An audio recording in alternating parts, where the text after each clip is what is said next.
Halfway There Adventures. My name is John. Good to see y'all back. I know it's been a minute. Sorry for the little delay. I just haven't had a chance to make a video in a while. But been doing a lot of hunting lately. That's kind of cutting into my video making for sure. I've tried to make some hunting content, but it's pretty challenging. I ain't quite got it figured out. But fortunately, I have taken some whitetail deer this year, and about to process up my third one of the year. And I've been wanting to do this video for a while, so give a little review of this Harbor Freight ship to shore electric meat grinder. Picked it up last year. Unfortunately, I got skunked and didn't get any deer last year, but I was given some deer meat from a guy. I helped him haul a deer out, and he had a full freezer, so he didn't need any more. So I was able to use it last year, and this is going to be the fourth year I've ground up with it. So reliability wise, it's at least made it through 4 deer, and it seems like it's not struggling, and it'll probably do several more. But as the years go on, we'll see how long it lasts. I think when my wife went and picked it up for me, I believe at Harbor Freight, it was like $59. And it is a meat grinder, and also I'm not going to review this part of it in the video, but it does come with some of these adapters and stuff if you wanted to use it to stuff sausage. But I don't have any casings or anything to try that today, so today will just be a review of the actual grinding apparatus and how it works.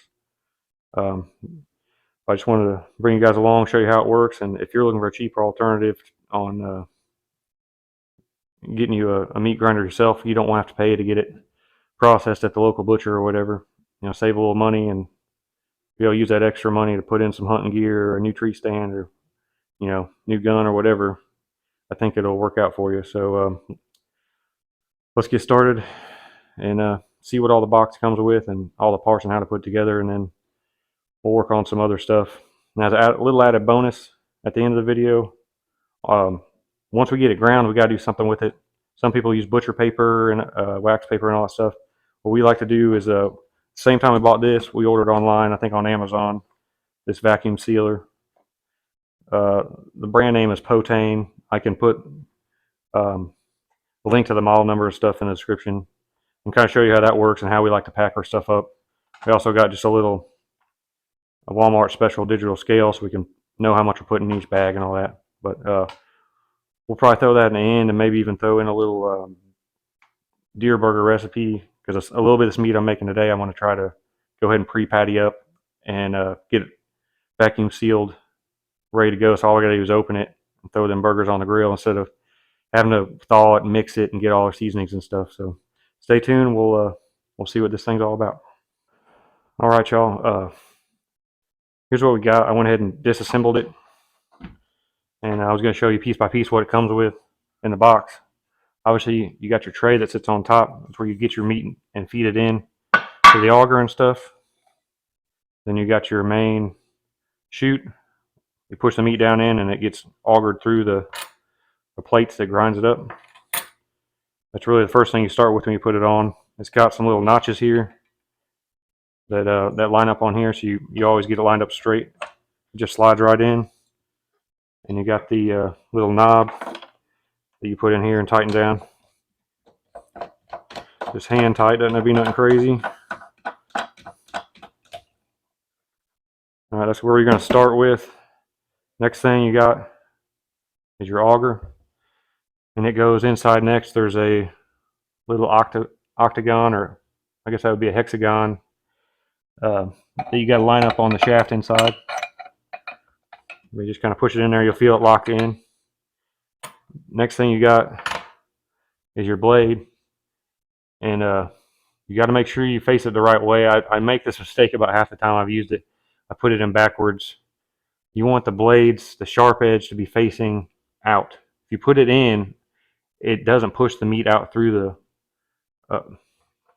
this, and it starts getting wadded up and it makes a mess. So you want the blades facing out. And there's only one way for it to go. It lines up on a square notch on the shaft, and then you got 3 different plates depending on how fine or thick you want to grind with. I started out using this thicker one, but turns out I really just like using the finest grate. I'm not really sure What you would use the triangle one for, I may find out someday, but definitely these are the two you're going to want. If you got some really tough meat, like say it's not deer or something that's got a little, not as tender, you might want to send it through the coarse one first and then go for the fine. But with the deer meat I've been using lately, it seems like this fine one has worked. And it's got two little notches on the side that'll only line up, and then that holds the center of that auger shaft centered in the opening. At this point, you put the retainer ring on there, holds everything together. At this point, if you were going to use the sausage stuffer, I think that's where you would have put this behind this retaining ring, and then you can put whatever diameter you'd want in there.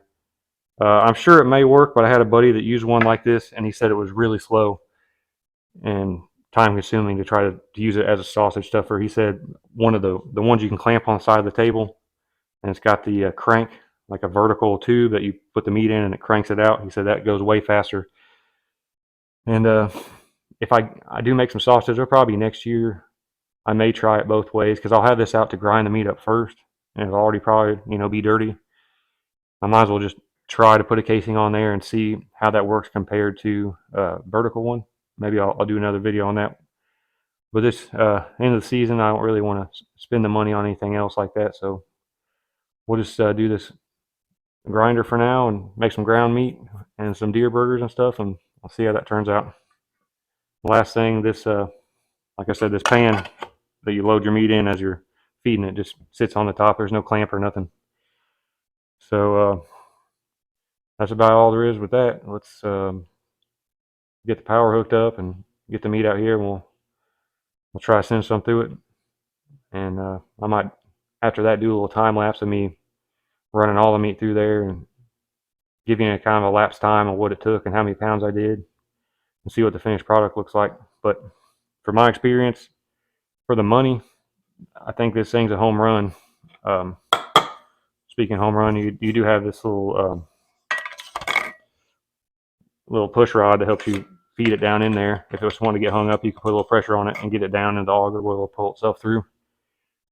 Uh, but I've seen other ones that are shaped exactly like this, but just got a different name brand on them.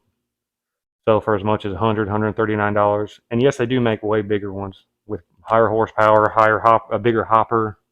And yeah, it can go. You can really do a lot more damage and grind a lot more deer that way.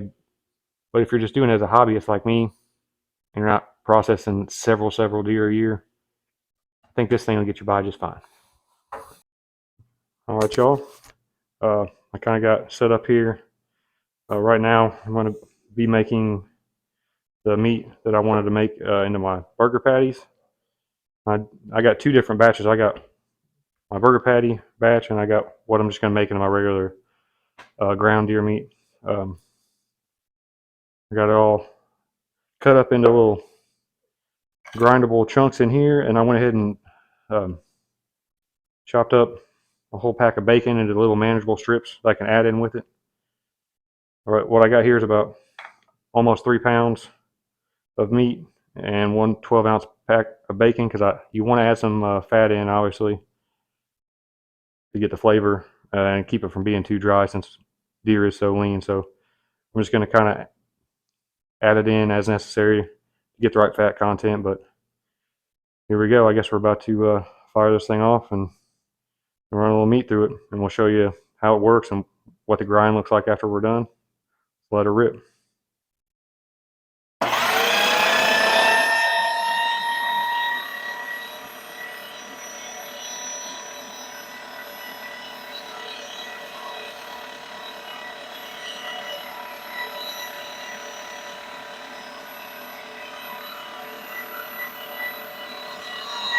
Takes a minute to get it loaded in there. You got to fill up that whole cavity first. And once you do, it'll kind of start feeding itself. You can take a little plunger and just keep shoving it down in there.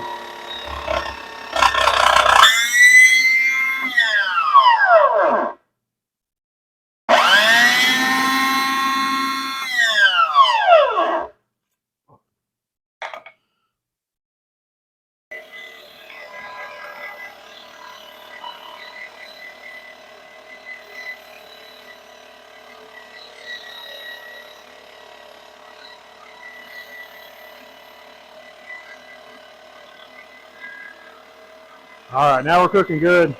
Something got bound up in there for a second. Tried to shut it off and realign it.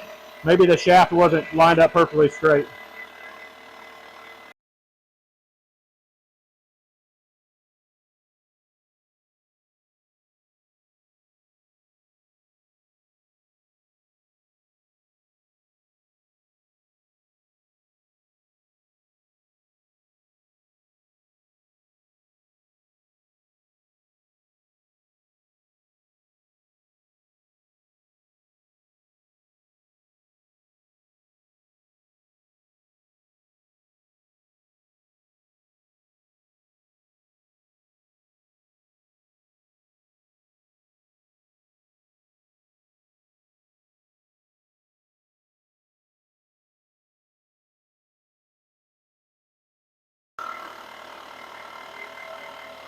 All right, we're at the end now.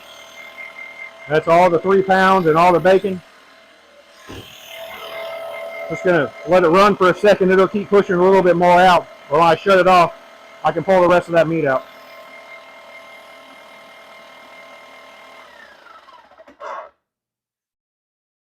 One thing I gotta say is it isn't quiet. That's maybe one drawback, but other than that, as you can see, I'll look back at the video and see how much time it took. But that was pretty much close to 4 pounds of meat that we got ground up. Mixed in that bacon real good. You can see the fat all in there. So it did pretty good. Now we got is close to 9 pounds of other ground meat going in with some beef fat for regular burger. We'll do that next. I'll just do a time lapse because it's gonna be the same process as this, and we'll come back after we do it all to talk about the rest of the stuff. All right, I just got the beef fat prepped out. Now of its packaging, we had it in, cut it up in smaller chunks, and big old batch of just random, cuts off of what I made the jerky stuff out of to put in the grind. So about to get started on it. Like I said, this is going to be almost 9 pounds, I think, plus the other 2 pounds of beef fat. So a total of 11. We'll send all this through there and see how long it takes.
Put a piece of fat in there.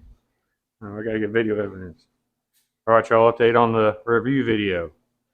Here is our new Milwaukee meat grinder.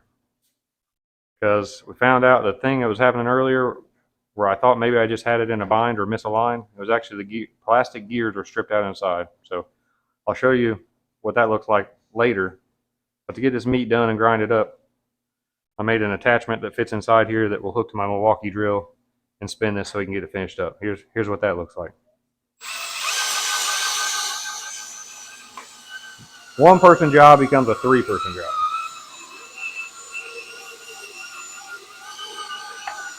But the Milwaukee is actually pretty fast. I got it in low gear, but if I kicked it up to high, they couldn't keep it feeding in there fast enough.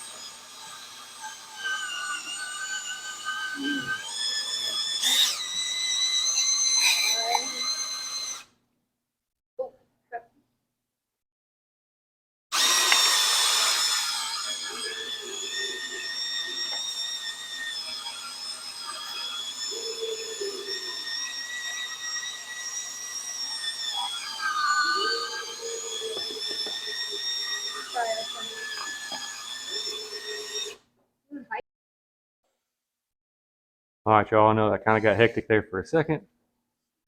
Kind of freaking out when I got about halfway through grinding and everything. I had that issue. And after this clip, I'll take you out and show you what happened inside the gearbox on that thing, and explain to you why it happened. But I figured if this happens to somebody else, I'm sure this is going to be the same setup on a lot of these meat grinders that are set up just like that. I've seen the Game Winner ones. I think Mossy Oak sells one that looks exactly like this with just a different label at Walmart. If you have a problem with it and you need to finish up, a quick solution is going to be just take the mechanism besides the motor.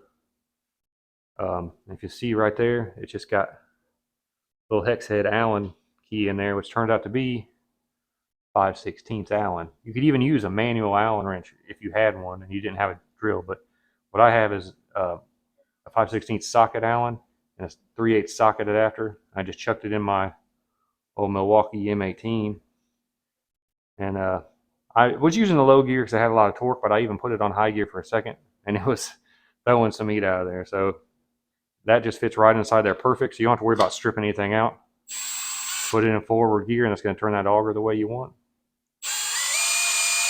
And push the rest of the meat. But like I said, this is going to take one person to hold this. It takes another person to keep feeding the meat in, and another person to put the plunger down. So it's a lot more time consuming and energy waste than it was the way it should be, but we got it done. So thanks to Brooklyn and Candy for helping me get it finished up. We're going to get to vacuum sealing this meat here in just a second. All right, y'all, quick update. I was going to run out and just buy another one of these just to get through my stuff, obviously, but I found my backdoor way to get it finished. But I wanted to take this kind of apart and show you guys if you do have a problem with yours where it's not working. This thing is fixable. I think I looked up the part, post a picture of it down in the corner. I'm going to look for maybe at a better price or make sure this one fits, but it looks like it's the right one. It's got a 3-piece gear set, and all the gears looked identical. I'm just going to verify that they fit, but it was like $11. And obviously the weak link is these plastic gears. We pull this one out of the way and kind of show you what happened. It did get in a bind. I don't know if maybe a piece of my fat was still frozen and it couldn't push it through the grate there. But I started squealing real bad, and within a couple seconds I had it shut off. Apparently that couple seconds was just enough. Let's get a little closer here, see if it'll focus. See right there, them teeth that are all rounded off. That's why it was skipping and not wanting to go. Take this off and look a little closer at it. See that part right there where it got kind of hot? And every time there was any kind of pressure right there, when it was grinding, it would start spinning that gear and it wouldn't move. I'd have to take it all apart, kind of hand spin it for a second, and then it would start going for a while till it messed up again. So I'm probably going to do an update video of doing a repair on this. Maybe, another little review after I get it completely fixed. Like I said, I do like this grinder, and for the price point, it's pretty good, but obviously when it comes to that, you get what you pay for. All right, y'all, when it comes to this vacuum sealer we got here, like I told you earlier, what we decided we like to do is we made one bag as a template, so we got a good size, and we can keep cutting more without wasting them or making them too small. So we pre-cut a whole pile of bags. We got Brooklyn over here. She is she's going ahead and sealing the one end. Like you see, she puts it with about a 1/2 inch over top of that seal, and you close it down, snap both ends real good, and then you hit the seal only button and let it do its thing till the light goes out, and that seals the one end. And we bring them over here to the other side, and that's when we start loading them up and put them on the scale. Get the desired amount in there. Okay, focus, buddy. Put them on the scale, and then bring it back to the other side. We'll show you how we seal one up. Candy's got a roast we made. She put it in one of those bags, and she's sealing the other end. She's going to change it to soft. There's different settings on this thing. Usually with the deer meat, we usually use soft or moist. Seems to be the best. This one we're going for soft, and you go to the vacuum and seal. Hit that. It's going to suck all the air out of it. When it gets to a certain pressure, I'm sure there's a sensor in there. It'll stop and go back and do that sealing process just like we were doing to seal the first end of the bag. You can see Candy's got the finished product. All the air is sucked out of there, and that should stay good in the freezer for a good long time. We're going to label and date them so we know when they came out and how long they're going to last. So we'll do one with some burger in it here in a second. Let's see how that turns out. All right, we're going to do some of this burger now. We got our pre-made bags with the one side sealed. Kind of open it up, load it up. It just depends on your family and what kind of meals you cook. Some people do 1 pound each. What we find works good for us, if we're cooking for 4 people, is about 1.5 pounds. 2 pounds just seems to be too much, and 1 pound not quite enough. So that's the cool thing about this. It's hard to find a 1.5 pound thing of burger meat at the store. We can custom make them to whatever suits us best. So I'm gonna go and turn on my scale, make sure it zeroes out. All right, we're at 0 now, and I'll just keep weighing it till I get to the desired weight. That's 13.8 ounces, so not quite even 1 pound.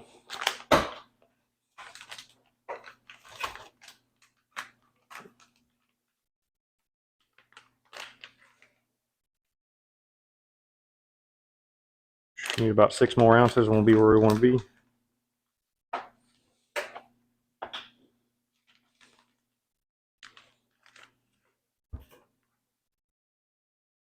Three more ounces. There we go. 1 pound 8 ounce. So now we'll let Brooklyn, since she's got the clean hands, get on there. Let me grab the camera. All right, we found we want to try to keep that meat towards the center of the bag, not all the way down to one end, if you can. So Brooklyn, try to push it not towards the bottom, towards the middle, and spread it out. Yeah, that should be good. And then you put the other end in the sealer. Click it both times. I think this one you might want to do moist.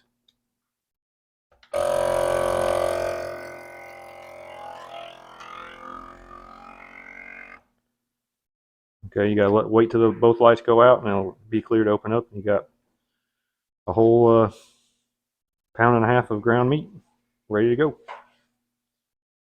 All right, well, that was a kind of eventful review video on the ship to shore meat grinder, but hey, we got it done, and it did great on this first part for the burger. So I promised you in the first part that we'd give you a little run through of what we do to make our burger patties, and we got to first put all our ingredients and stuff in. So let's go ahead and do that.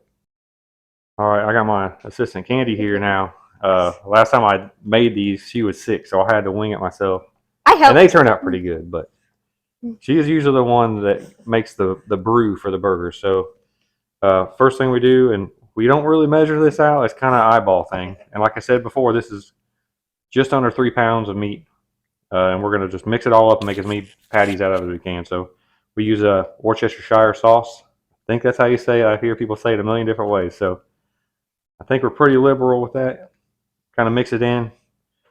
Next thing was we like some A1 steak sauce. It gives it some good body. It's a bold flavor. And we go quite a bit with that too.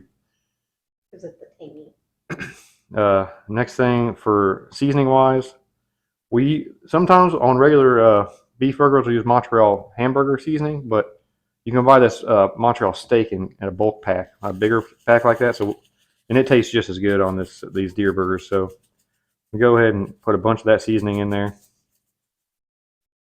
And then last but not least, we like to put some breadcrumbs in because it usually helps bind it up and hold it together. We use the Italian style. Yeah, Italian style is good. Either one would probably work. Like I said, we kind of eyeball it. Let me come up to the camera and kind of show you. We got all our ingredients in there. She's got the gloves on, so I'll let her mix it. then when she's done, I'll get to making the patties. While she's mixing it, I'm going to show you what we got here. You can make your patties by hand, but I find, for me, sometimes they fall apart. I don't know if it's my technique of putting them together or whatever, but I got this little patty maker. Brooklyn's trying to barge in, but yeah, it's just a little patty maker. It's got a little dish, and it comes with pre-cut little wax paper things so it don't stick to it. And the top, it's got a little press. And you can keep your patties way more consistent, I find. So we're going to patty them up in this here in a second once she gets all mixed up. All right, so she's been mixing for a while. We kind of eyeballed what we need. She wants a little more seasoning. So we used about that much earlier. We're going to give it another little hit. She's going to tell me when.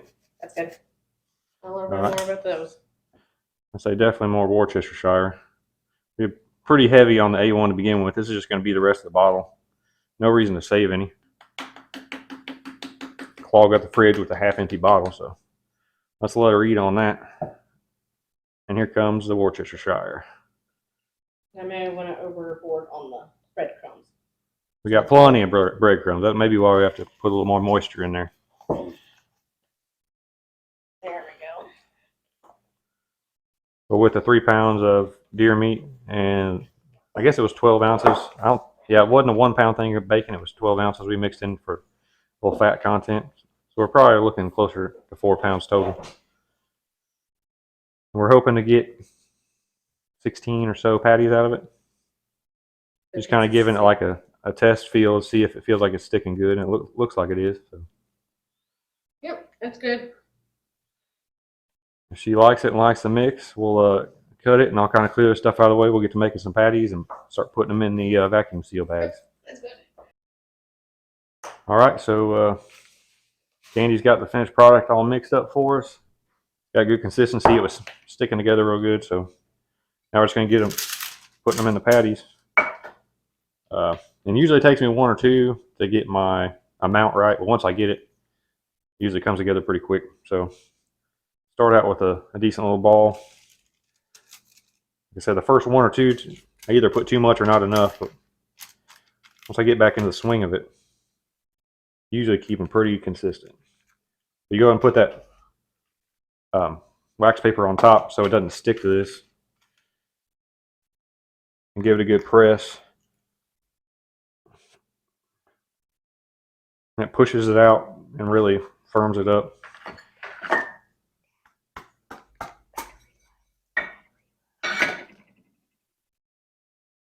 And go and pull your wax paper off. I made these last time, like I said, Candy was sick, and I was kind of trying it for the first time with the deer burgers. And I made them all the way full at the top of this. And that's usually what I do with the deer burger, you know, the whole thickness of that. Because a deer burger is going to, or a beef burger, you know, is really fatty, and it shrinks down a lot. But the deer burgers, they stayed almost exactly the same size. They didn't shrink at all. The patties just stayed huge, which was awesome, but it didn't make that many patties. So I'm going to try to make more so you can have 2 or 3 if you're hungrier, instead of just filling up on one giant patty. So that time I say I filled this up about 2/3 of the way and let the top of this sink down in there just a little bit. And I think that's going to be about the perfect patty size. So I'll do another one real quick. We'll throw it in here and put it in the vacuum sealer. While I'm doing that, just wanted to say thanks for watching the video. Hope y'all enjoyed it. At the end here, I might throw in a couple little hunting clips. I know I didn't film no full video, but a couple of pictures of the 2 bucks I killed. I didn't even take a picture of the 3rd one. But next year, I'll be looking forward to trying to make some good hunting content. I really have a good appreciation for the guys that can film that stuff and make it work good and still, you know, focus on their hunt. So thanks for watching. Like I said, I will have a follow-up video to this of repairing that grinder. And probably, hopefully, grinding some more deer meat.